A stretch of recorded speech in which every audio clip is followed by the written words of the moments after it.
Shalom dan selamat pagi Bapak Ibu terkasih. Kalau pagi hari ini kembali kita ada dalam renungan dan doa pagi dari Gereja GPDI Budi Mulya. Bapak Ibu terkasih, kita sebelum masuk dalam acara renungan firman Tuhan, kita akan berdoa. Mari kita satukan hati dalam doa. Terima kasih Tuhan.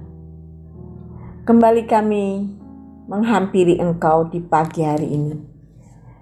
Kami mau bersyukur kepadamu. Karena Engkau Allah yang baik dan sangat baik. Kasih setiamu tak pernah berkesudahan. Rahmat-Mu selalu baru setiap pagi. Kebaikan-Mu tidak pernah habis dalam hidup kami Tuhan. Anugerah-Mu besar. Kasih sayang-Mu Tuhan terus dan terus bagi kami. Orang-orang yang percaya kepadamu. Kau tidak pernah terlambat menolong kami. Engkau tidak pernah meninggalkan kami. Engkau Allah yang selalu ada bagi kami. Terima kasih Bapa. Terima kasih Tuhan. Pagi hari ini kami minta limpahkanlah pengurapan atas kami Tuhan. Untuk kami masuk dalam merenungkan firman Tuhan. Urapi hamba-Mu yang sebentar Tuhan menyampaikan kebenaran firman-Mu. Pengurapan Tuhan juga berikan kepada hamba-hamba-Mu yang mengikuti acara ini. Mari kiranya Tuhan, biarlah hati kami senantiasa limpah dengan syukur. Hati kami senantiasa mengandalkan Engkau dalam segala perkara. Pagi hari ini Tuhan, kami akan melihat kebaikan demi kebaikan terjadi dalam hidup kami. Terima kasih Tuhan, karena Engkau tidak pernah merancangkan yang jahat, tapi Engkau merancangkan kebaikan. Engkau merancangkan damai sejahtera bagi kami anak-anak-Mu. Terima kasih Bapa, terima kasih Tuhan Yesus. Kami mengucap syukur dan kami akan masuk dalam perenungan firman Tuhan. Di dalam nama Tuhan Yesus Kristus kami alaskan doa kami. Haleluya. Amin. Shalom. Sekali lagi Bapak Ibu, kami boleh ada pagi hari ini karena berkat kemurahan Tuhan ya. Kita akan membaca firman Tuhan yang ada di kitab Amsal. Amsal 3, kita akan baca 2 ayat saja, 24 dan 25. Saya akan bacakan, demikian bunyi firman Tuhan. Amsal 3 ayat 24. Jikalau engkau berbaring, engkau tidak akan terkejut, tetapi engkau akan berbaring dan tidur nyenyak.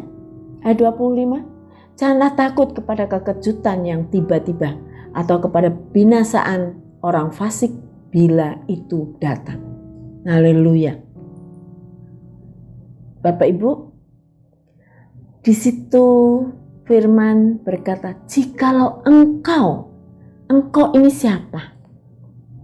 Siapa yang disebutkan engkau dalam ayat di atas? Kalau Bapak Ibu membaca dari ayat 1, Amsal 3 ayat 1, sampai berikut-berikutnya, Bapak Ibu akan menemukan bahwa dalam bacaan Amsal 3 tadi adalah ditemukan nasihat-nasihat bahwa orang yang dimaksudkan dalam ayat-ayat itu adalah orang yang hidup memperhatikan hikmat, orang yang hidup menerima didikan Tuhan, orang yang hidup dengan memperhatikan peringatan-peringatan atau nasihat firman. Orang yang hidup mengandalkan Tuhan. Orang yang mau belajar menerima didikan Tuhan. Artinya firman Tuhan menjadi bagian dalam hidupnya. Sehari-hari dia akan hidup dengan berpegang kepada firman Allah. Dia akan berlindung, dia akan mengandalkan hidupnya kepada Tuhan yang berfirman kepada kita. dikatakan di ayat pokok yang kita baca bahwa orang tersebut akan berbaring. Artinya berbaring itu kita kondisi nyaman, ya saudara. Kita akan berbaring dan bahkan tidur nyenyak tanpa mengalami apa yang disebut dengan terkejut. Terkejut itu ya saudara adalah bisa itu suatu berita, bisa itu suatu kejadian, bisa itu suatu yang terjadi, itu yang secara tiba-tiba ada dalam kehidupan kita tanpa disangka-sangka dan bahkan tidak pernah dalam perhitungan kita, tidak dalam prediksi kita, tidak pernah dipikirkan, datang begitu saja tiba-tiba. Itu adalah hal-hal yang biasanya mengejutkan manusia. Banyak hal yang mengejutkan terjadi dalam kehidupan ini. Misalnya saudara, tiba-tiba gempa. Saudara, walaupun sekarang itu ada alat warning, ada gempa, ada tsunami, tapi banyak hal terjadi tsunami ataupun gempa tanpa ada warning, tanpa ada peringatan, tanpa ada alarm. Terjadi. Orang jadi kacau, orang jadi terkejut. Ya saudara, adanya virus yang tiba-tiba melanda dunia. Saudara, gak pernah terpikirkan ya. Adanya tsunami ya, tsunami besar. Baik di Jepang, di Indonesia, di Aceh tahun berapa, di Pangandaran ya, di negeri kita. Itu banyak hal yang terjadi tanpa diprediksi, tanpa ada peringatan, ada warning. Terjadi mengejutkan. Ya saudara. Namun saya mau cerita, saya mau katakan, itu yang sudah kita lihat, sudah terjadi dalam kehidupan kita. Mari kita melihat ada suatu kekejutan yang akan terjadi. Ya, kenapa akan terjadi? Tapi saya katakan kekejutan. Ada satu kekejutan yang akan terjadi dan itu sangat dahsyat.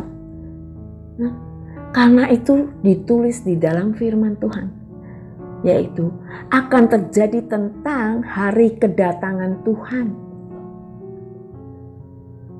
Jadi saya katakan, loh, kalau kita sudah tahu akan ada hari kedatangan Tuhan, kenapa harus terkejut? Ya kan saudara? Nah, disinilah nanti kita akan tahu perbedaannya. Karena apa saudara? Hari kedatangan Tuhan itu tidak ada yang tahu kapan hari dan waktunya. Walaupun kita anak-anak Tuhan, dikasih tahu, di warning, dikasih peringatan akan datang hari Tuhan. Dan hari itu adalah hari yang dahsyat.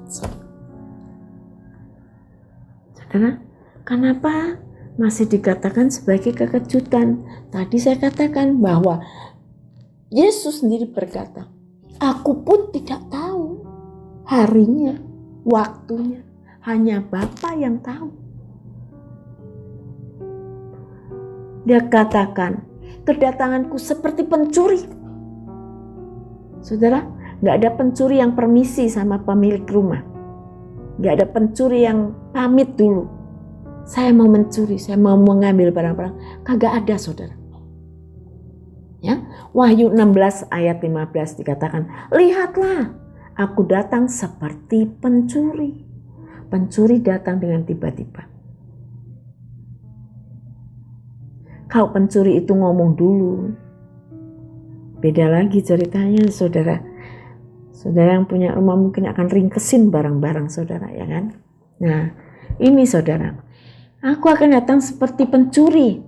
Dalam Matius 24 ayat 44 dikatakan, sebab itu hendaklah kamu juga siap sedia karena anak manusia datang pada saat yang tidak kamu duga.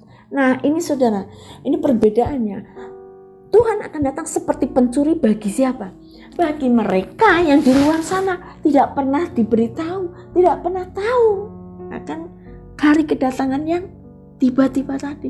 Walaupun kita tidak tahu hari dan tanggalnya, tapi kita dikasih tahu. Hendaklah engkau siap sedia. Ya saudara, jadi bagi mereka yang tidak pernah mengenal firman Tuhan, mereka tidak akan pernah tahu bahwa ada nasihat bersiap sedialah, berjaga-jagalah, karena aku datang seperti pencuri. Seperti anak manusia datang pada saat yang tidak kamu duga. Bapak Ibu, kita umat-umat yang selalu hidup dalam firman Tuhan, kita bersiap sedia. Seperti apa? Seperti pesan firman Tuhan yang ada di Amsal 3. Kalau kita baca dari ayat 1. Kalungkanlah itu pada lehermu. Hidupilah itu. Hiduplah dalam hikmat. Supaya kita mengerti. Walaupun kita tidak tahu persis hari dan tanggalnya, tapi kita sudah bersiaga. Sehingga kita tidak akan terkejut. Kita tidak akan goncang karena suatu kekejutan. Tapi kita akan berbaring dan bahkan tidur nyenyak. Kita ini harus bersyukur. Kita hidup di dalam kerajaan Allah, yaitu kerajaan yang tidak tergoncangkan. Kalau kita jadi anak Tuhan dan mengerti firman, kita tidak akan tergoncangkan dengan kondisi-kondisi seperti itu. Ya, saudara, kita juga kenal ada syair lagu yang berkata, berlindunglah dalam sabda Allah. Saudara, dengan berlindung dalam sabda Allah, artinya kita tahu firman Tuhan. Kita menghidupi, renungkanlah setiap hari. Itu menjadi pegangan kita.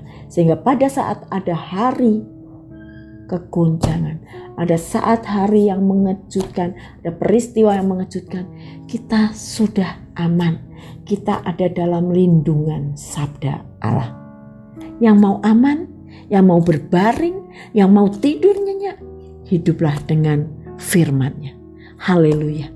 Kita orang-orang yang hidup dalam kerajaan yang tidak tergoncangkan, karena kita berpegang kepada sabda Allah yang tidak pernah berubah, yang luar biasa kuasanya. Haleluya. Puji Tuhan saudara. Firman Tuhan simple, pendek saja ya saudara, tapi biarlah kita mau mengerti, kita menghidupi firman dalam hidup kita, supaya kita menjadi orang-orang yang aman dan nyaman tidurnya. Haleluya. Puji Tuhan. Kita akhiri dengan doa. Mengucap syukur Tuhan kepadamu. Kami boleh dengar firman Tuhan. Bapa, hamba-Mu selesai berbicara, tapi kami percaya kuasa Roh Kudus akan terus bekerja. Melawat pribadi lepas pribadi. Mereka mendengar, mereka diberkati. Mereka melakukan apa pesan firman Tuhan, supaya mereka hidup dengan firman. Sehingga kami akan menjadi orang-orang yang aman, orang-orang yang nyaman, orang-orang yang berbaring, dan bahkan kami akan menikmati tidur nyenyak, karena kami ada dalam tangan-Mu. Kami berlindung atas sabda Allah. Kita menjadi orang-orang yang diberkati. Terima kasih Bapa. Kami bersyukur pagi hari ini. Kami akan melangkah di hari yang baru ini Tuhan, di dalam berkat kemurahan Tuhan. Terima kasih Bapa. Kami mengucap syukur, terima kasih. Kami alaskan doa kami. Haleluya. Di dalam nama Tuhan Yesus Kristus. Amin.